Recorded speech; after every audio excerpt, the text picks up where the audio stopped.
Hi guys, and welcome back to my channel. So as most of you probably have come from TikTok, I'm going to do a whole video all on the Harry Potter Monopoly.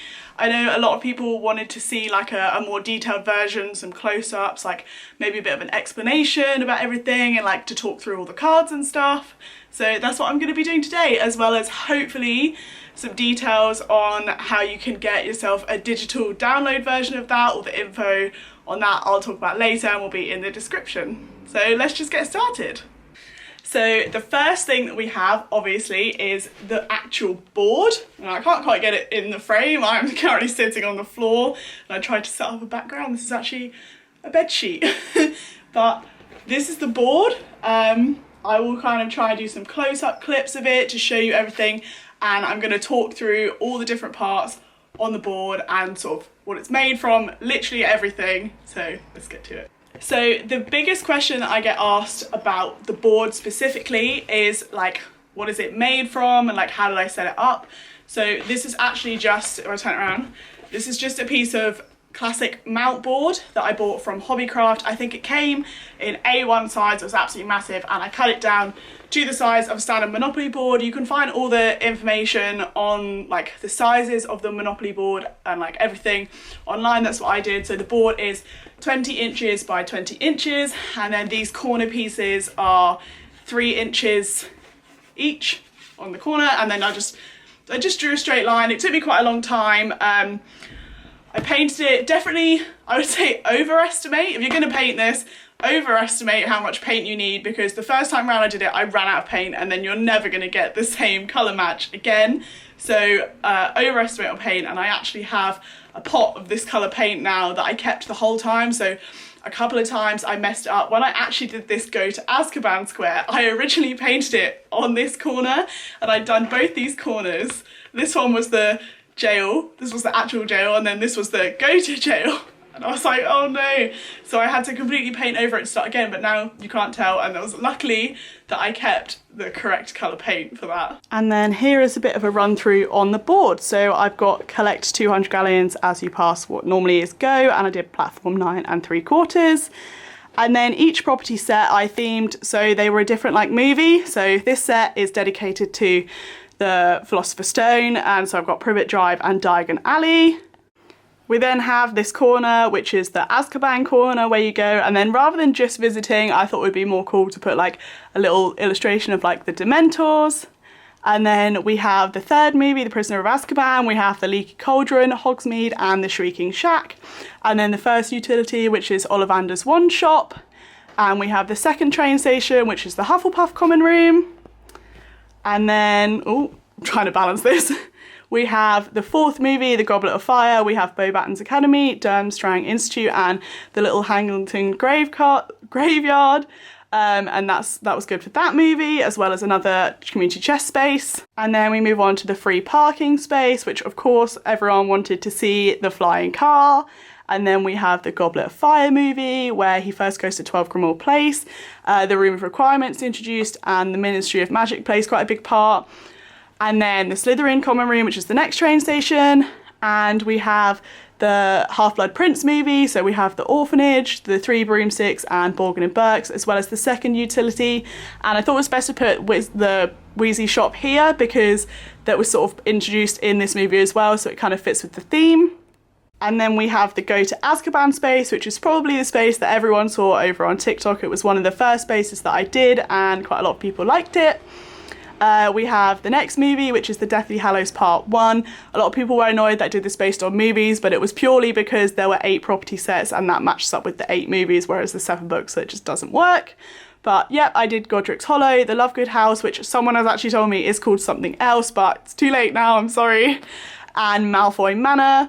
And then the Ravenclaw Common Room, and as you can see on here, it's bronze, which doesn't quite match up with the printer. And then the final property set, we have Shell Cottage and Hogwarts. And I also put the Gringotts Tax here, which again, it kind of fits more with that movie. And yeah, that is it. And then in the centre we have Harry Potter in the Harry Potter font and the Monopoly logo, which I changed to gold because I thought it would look a bit better and sort of fit with the Harry Potter theme. And then we have the space for the chance cards and the space for the community chess cards. But yeah, that is it. So the second thing that you guys would have seen me do is the money, and I have it wrapped up like this in, it's just a piece of paper around it because there's a lot of it. I don't really have anywhere to store it. Maybe I should make a box. If anyone has any ideas on how I can make a box, let me know. But yeah, obviously I looked up Monopoly money, and as you can probably see from the different like stacks of paper, there's different amounts of money. So there's lots and lots of ones, lots of hundreds, but not many 500s, etc. So I looked up, again, everything was online, how much money. I also did phone my mum at some point and get her to take pictures of our Monopoly that we have at home. And I made her count out all the houses and the hotels and the money and everything. So shout out to you, Mum. She's probably watching this. So here is a close-up of all the money. We've got the 1, the 5, the 10, the 20, the 50, the 100, and the 500. When I just got these, I just printed these on a printer. I have access to a printer at university that is actually double-sided, which was really handy. All I did was line up the printout so that they were 2 pages exactly the same, and then print double-sided, and it means that when you cut them out, they will be perfectly double-sided, which is really great because it makes them just, I don't know, it makes them look kind of professional, in my opinion. I know it's just paper, but like obviously the ink kind of gives it a bit of a glossy effect. If you have access to glossy paper, great. Or if you have access to a laminator, laminate them and that'll just keep them a bit longer. But I always think that actual Monopoly money is just paper and it's not laminated, and we've had ours for decades and it's still going, so it seems to work. So the next thing we have is the property cards, and as you can see I have quite a large stack here because when I printed them out, you can do the same thing that I did with the money, and when you print them out, line it up so you have the mortgage on one side and the actual property card on the other side, but then it's paper and I wanted them to be a bit more sturdy, so I actually used the leftover mount board that I cut from making the board, and I cut them into the sizes for this. The sizes for this are 8.9 centimeters by 5.7 centimeters. If I remember, I will put that in the description if you guys do want to make your own. And then I just cut all the paper out when I printed them off, and I stuck it just on either side of this, which did take me a really long time. So if you are planning on doing this yourself, it's gonna take a long time, so have the commitment for it. But yeah, I don't know if I'm gonna go through all the cards. Probably take a long time, but you can just see they're simple. Mine kind of printed dodgy. The printer that I used was definitely running out of ink because the colours don't quite match the colours when I made them on my iPad. But you have the same layout, you have the rent with the full set, and then obviously, as you'll see in a minute, I changed the houses and the hotels to quaffles and snitches. So it's rent with 1 quaffle, 2, 3, 4, and then rent with 1 snitch, and then at the bottom it says quaffles cost this much and snitches cost this much, and that's just what I did for these. And then on the back, and I really love the back, I'm quite chuffed with this, and with the digital download I have the board to match this style. So we've got the mortgaged in the Harry Potter font, and then it just says the place that it corresponds to, so each one's different, and then mortgaged for X amount, again each one's different. So this one's Privet Drive, which is the first property on the board, so it's the cheapest one, and it's mortgaged for 30 galleons. Again, yeah, I didn't actually mention, but the money is galleons, and so obviously this says G on it, I just abbreviated it to G. And then it says cards must be turned up this side if the property is mortgaged, because I wanted to keep it as close to the original Monopoly as you could, so you didn't need I didn't have to write any new rules or anything. It's all exactly the same, it can be played exactly the same. And then I've made it in the style of like the Marauder's map. So it's got all the little footprints and then sort of a bit of a textured, obviously not actually textured, but it looks textured. So it looks just like the Marauder's map, and I'm really chuffed with these. Obviously, I also did the cards for the train stations, or in this case, I did the common rooms for each of the houses, so they're a little bit different.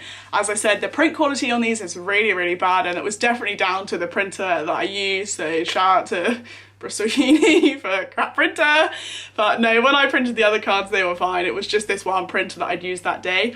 But obviously these are a bit different, but same kind of thing, but you have the picture included on it, and that matches up with the board, and then the backs are the same. And then also same again with the utilities, or in this case I did Ollivander's One Shop and the Weasleys like joke shop. and that's exactly the same, but it's got all the same details. The whole, if one is owned, you roll it's 4 times the dice rolled amount, and if you have both, it's 10 times. So it's exactly the same as the original Monopoly, just with a more exciting theme. So getting on to like more of the pieces now, as you might have seen, I made all of the playing pieces out of just polymer clay. I then put them in the oven, and then, as you do, and then once they were dry, I painted them. And so for the playing pieces, there was a lot of controversy on this, but in Monopoly there are 8 playing pieces, and I thought it matched up quite well with the Horcruxes, although I know there's technically only 7 Horcruxes, and then there's 8, Voldemort split his soul into 8 pieces, 1 still being in himself, so I used that as the final 8th playing piece. And I'm going to insert a clip here of me going through all the pieces because I have them here, but they're really, really tiny and you can't really see them, so I'll insert a clip here. So here we have all of the playing pieces. I'm sorry, this part of the video is probably not going to be the greatest quality, but I'm just going to try and do like a little close-up. So we have the scar on Harry, I painted that red, and then Tom Riddle's diary, which I did. A lot of people said I should have added in like the basilisk fang into this, so maybe I'll remake this one. Let me know what you think. We have the ring, which this one's quite dated. It was quite hard for me to make this one. We have the locket. This one is my favourite one, and if I was going to play, I would definitely play with the locket. We have the Hufflepuff cup, which is quite simple. I do wish I had a bit more detail on this one. We have the Ravenclaw diadem. A lot of people say they really like this, but I really hate that I added the black details to it. I think it ruined it a little bit, but a lot of people commented on the TikTok saying that they would play with that piece. We have Nagini, the snake, which probably should have had a bit more blue in it, but this is also one of my favourite playing pieces as well that I made. And then finally, to like represent the Voldemort piece of the soul, I just did his wand. I did try and do his face, but it was a disaster with the whole no nose thing, so we gave up with that. But yeah, those are the playing pieces. And then the same sort of theme again for the houses and the hotels. I made them all out of polymer clay again, and I do have them all here, but there's loads because there's actually 32 houses and 12 hotels, or in my case, I did quaffles and snitches, like because I wanted to include Quidditch in some way. And I know there's like bludgers as well, but they were less interesting. They would have just been like round balls, which is kind of boring. So whereas the quaffles sort of like had a bit more detail to them, dense. Again, I'll insert a clip here. In my case with the snitches, when I made these, if you are going to make these, they're really dainty, and I actually only have 11 because I've remade them so many times and they kept breaking in the oven. So I have 11 now, and that'll do. So here are all the playing pieces. As I said, there are 32 quaffles and 12 snitches. With the quaffles, I just did the 3 like sort of inverted details on them, and then some gold and black. And I did actually make them flat so that they can stand up on the board, as you can see here, just so they're not rolling around everywhere. And then the same with the snitches. Obviously just the wings, I just did gold and silver, and these do actually stand up. They sometimes take a while to help them stand up, but they do. And then the final thing is the chance cards, and the community chest cards, which are, there's 16 in each pack, and you guys wanted to see the chocolate frog kind of theme cards for the chance cards, and then to kind of go with the theme of like sweets, I did the Bertie Bott's every flavour beans for the community chest cards. And this one, although I didn't do it on the actual board, this does actually say, it'll focus, community chest on it, so you can kind of see that. And I am going to read through all of them.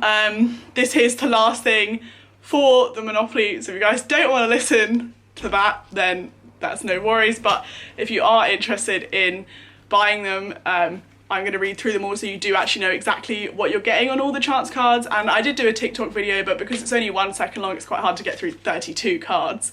So I'm going to read them all for you now. So we're going to start off with the chance cards. If I can, I might try and just like put like a chance card up in the corner here so you guys know when I switch from chance cards to community chest cards.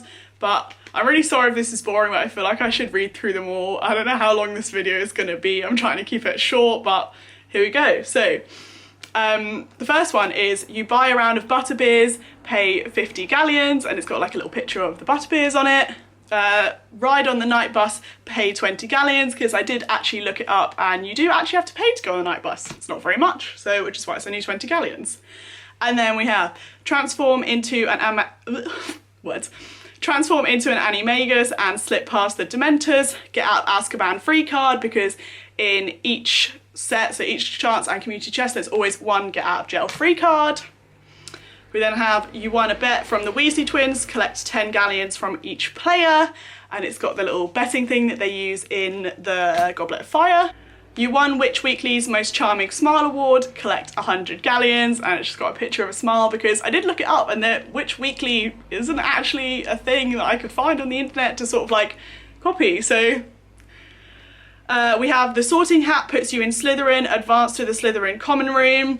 And it's got a picture of the sorting hat. There are, I won't read all of these, there are one for each house, 2 are in the chance cards and 2 are in the community chest. So you have, so this one here is actually to Hufflepuff, so it's the same. There's 4 of these in total, and they all advance you to the different train stations or common rooms. We are pleased to inform you that you've been accepted at Hogwarts School of Witchcraft and Wizardry, advanced to platform 9 3/4, which on this board, as you'll see, is go, and it's got the little Hogwarts acceptance letter. You lost control of your broom, go back 2 spaces, and it's just got a picture of a broom. You performed underage magic, go to Azkaban, and it's got the letter that like Harry gets to like do the hearing, because that's the most appropriate thing I could think of. And the same as the get out of jail free card, in each deck of chance and community chest there's one go to jail card, so we have go to Azkaban. You used a time turner, go back 5 spaces, and it's got a little drawing of a time turner that I'm personally very chuffed with, so this is one of my favourites. We have a proclamation, educational degree number 63, pay 50 galleons, and that's the one that I did when I was doing the Order of the Phoenix property set. You won the House Cup, collect 200 galleons. This is one of the ones where you can actually collect the most money from the bank, or Gringotts. And we have the worst card, the card that everyone hates to get, which is the housing repairs, or in this case I did Rogue Bludger, pay 25 galleons for each quaffle you own and 100 galleons for each snitch you own. So this is always the card that no one wants to get when you're like really into the game. And then we have, you go into the Vanishing Cabinet, advance to the Room of Requirement, and I have the second, and I've got the little Vanishing Cabinet, and the second one of these is the one that advances you to Borgin and Burke's, and that is in the Community Chest deck. And then the final chance card is Snape caught you stealing his supplies, pay 394 galleons. So this is the worst card to get in terms of losing money, but I thought 394 was kind of fitting. So we're now on to the community chest cards, or the Bertie Bott's Every Flavour Beans cards, and I'm going to read those out too. So the first one is, you won a game of Wizard's Chess, take 50 galleons from the player to the left of you, and it's got sort of like a quick drawing of one of the Wizard's Chess playing pieces. We have, you fight off a Death Eater, repairs needed. This is the second housing repairs card that everyone gets to get, so I have one in each deck, and it's pay. This one's a little bit different, where you pay 40 galleons for each quaffle and 115 for each snitch, and I just drew the dark mark because it's about Death Eaters. And then this one is, you lost a duel, pay 100 galleons, and it's just got a picture of a wand. I think this was one towards the end where I was like 30 cards in and I was really running out of ideas on what to do for the last two. We have, you found a port key, advanced to platform 9 3/4. Again, this is advanced to go, so there's one advanced to go in each deck as well. The Deathly Hallows Get Out of Azkaban free card. This is one of the ones that I did actually paint over on TikTok, and originally I put go to jail, and then you guys corrected me quite rightly to that it should say Get Out of Azkaban free card. We have, you receive a howler, go back 3 spaces, and then like a quick drawing of a howler. You won the Triwizard tournament, collect 150 galleons, and then, ooh, throwing it around, and then a quick drawing of the Triwizard Cup. You won a game, you and your team won a game of Quidditch, collect 100 galleons, and then just the picture of the snitch. This is actually the exact same picture of the snitch that is on the property cards. And then this one is actually my favourite one, and someone suggested this over on TikTok. It takes a great deal of bravery to stand up to our enemies, but just as much to stand up to our friends, collect 50 galleons. And I didn't really do too much drawing on this because I didn't really know what to draw. I just sort of little bit of decoration. You bought everything off the trolley, pay 100 galleons, and I just did a picture of the chocolate frog, which I did this one on the community chest ones because I didn't want it to clash too much with the charts cards. You performed one of the You performed one of the oh my god! You performed one of the unforgivable curses, go to Azkaban. There we go. And I just got like a little green, I tried to do like a green one thing, it just says Avada Kedavra. We have attacked by the Whomping Willow, advanced to the Shrieking Shack with a little drawing of the Whomping Willow. I thought this was quite fitting because that's kind of how it works in the movie. And then the final one is you purchase the Daily Prophet, pay 15 galleons with a little drawing of the hat of the Daily Prophet. And then that is it, that is everything. In terms of storage, I didn't actually make a box. I don't really know how to make it or what to make it out of or what I would put on it, so I didn't bother. I actually used these boxes which originally had like business cards in them, but I've used them all. Amazing. So that's what I keep my cards in, and then this one that's slightly less full, I normally put the playing pieces and stuff in as well, and it all fits quite nicely. And then, as I said, with the money, I just sort of keep it in these little packages and it goes together quite nicely. In terms of the board, I know like the original Monopoly comes where it's sort of like scored and you can fold it. I kind of want to do that, but I'm also really nervous. I don't want to cut it and then find that I completely ruin it, because obviously this took me literally weeks to make. So for now I'm just going to keep it like this. I'd quite like to put it like on the wall or something, it might be kind of cool, but I can't do that because I'm in a student house. And so that is it for the Harry Potter Monopoly today. Thank you all for watching. If you guys have any other ideas on what sort of other videos you want to see, like do you guys want to see a video of me and my house playing this the same way that we did for the Guess Who, because I could try and rope them into that again. They might be up for it. But yeah, just let me know any other video suggestions that you guys have, and please like and subscribe, and I'll see you in the next one. Bye.